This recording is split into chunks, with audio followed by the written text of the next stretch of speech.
GO 317 రద్దు చేయాలని గాంధీ భవన్ మధ్య ఉపాధ్యాయ సంఘాలు చాలా వరకు పెద్ద ఎత్తున ర్యాలీ చేయడం జరుగుతుంది. దీనికి సంబంధించి వీళ్ళు ఏంటంటే గత ప్రభుత్వం చేసిన జీవో 317 వల్ల ఈరోజు తాము ఇబ్బందులకు గురవుతున్నామని చెప్పేసి ఒక ప్రాంతం నుంచి స్థానికత కోరుకుంటూ వేరే ప్రాంతంలో ఉద్యోగాలు చేయాల్సి వస్తుంది. 200 కిలోమీటర్లు 300 కిలోమీటర్లు వెళ్ళి అక్కడ మేము జాబ్ చేయాల్సి వస్తుంది.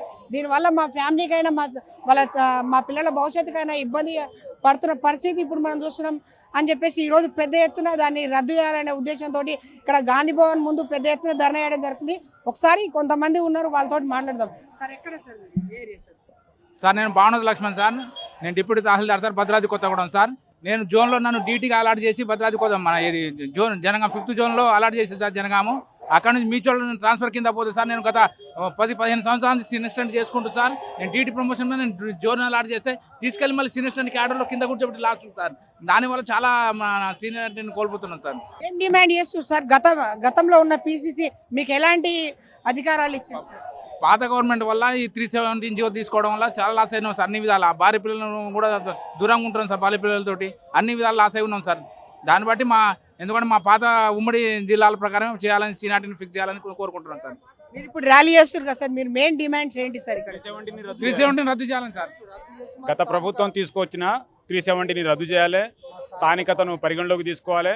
ఆ తర్వాత సీనియారిటీని కోల్పోయిన ఉద్యోగులు కూడా సీనియారిటీ కల్పించి ఎవరైతే క్యాబినెట్ సబ్ కమిటీలో దరఖాస్తు పెట్టుకున్నారో వాళ్ళందరికీ న్యాయం చేయాలి. ప్రతి అప్లికేషన్ను కన్సిడర్ చేసి వాళ్ళు కోరిన చోట పంపించాలి. అదే మా ప్రధాన డిమాండ్. ఇప్పటికీ 10 నెలలు అవుతుంది సార్ కాంగ్రెస్ ప్రభుత్వం ఏర్పడి. ఒక పిసిసి అధ్యక్షుడు కూడా మళ్ళీ మారాడు. ఇప్పటికే మన మార్పు వస్తుందని అంటే గవర్నమెంట్ మీద మాకు పూర్తి నమ్మకం ఉంది. ముఖ్యమంత్రి గారు కూడా గతంలో చెప్పి ఉన్నారు. ఈ మధ్య కాలంలో కూడా క్యాబినెట్ సబ్ కమిటీని ఏర్పాటు చేసి ఉన్నారు. కమిటీ చైర్మన్ గారు కూడా దాదాపుగా 10-16 సార్లు సమావేశం నిర్వహించి ఆ తర్వాత అధికారులతో మాట్లాడి ఉన్నారు. కానీ రిపోర్టు పంపించడంలో మాత్రం ఆలస్యం అవుతుంది. పూర్తిగా నమ్మకం అయితే ఉంది. ఆ రిపోర్టు పంపించడానికి ఆలస్యం కావడానికి కారణం ఏంటిదని తెలియాలనే ఉద్దేశంగానే గాంధీ భవన్ను శాంతియుతంగా ధర్నాలో పాల్గొంటున్నాం.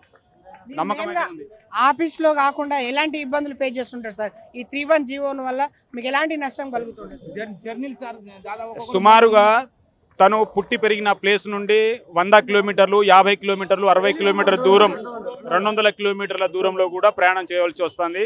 రెండోది ప్రభుత్వ ఉద్యోగులు, టీచర్లతో సహా ప్రభుత్వ ఉద్యోగులు, అన్ని రకాల ప్రభుత్వ ఉద్యోగులు కూడా 200 కిలోమీటర్ల దూరం నుండి రోజు ప్రయాణం చేసి తిరిగి తమ పుట్టిన స్థానానికి చేరే అవకాశం ఉన్నది. దాని వలన ప్రమాదాలు జరిగినాయి, ప్రాణాలు కూడా కోల్పోయినారు. తర్వాత పూర్తిగా సీనియారిటీని కూడా కోల్పోయిన ఉద్యోగులు ఉన్నారు.